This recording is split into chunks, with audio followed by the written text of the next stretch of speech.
In this video, we are going to look at how to fill a formula to the entire column in a power table. You could see a data here from column A to column L. Let's select the entire data and you could see format as table on the home menu. I'm going to click on it. I'm going to choose the first design or the style.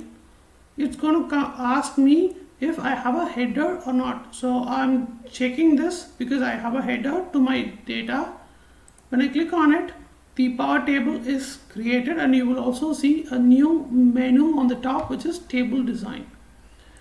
I'm going to insert a column after column F, and the moment I insert it, you will see a default value which is called column 1 as a header. I'm going to change this to last name and let us insert a formula. Left off, and I'm going to choose the name, and if you notice, instead of D2 you will see the column header name,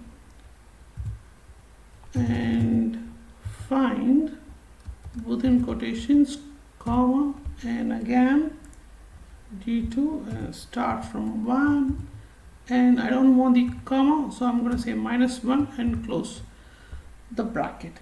The moment I hit the enter key, it's going to copy the formula to the last row until the last row.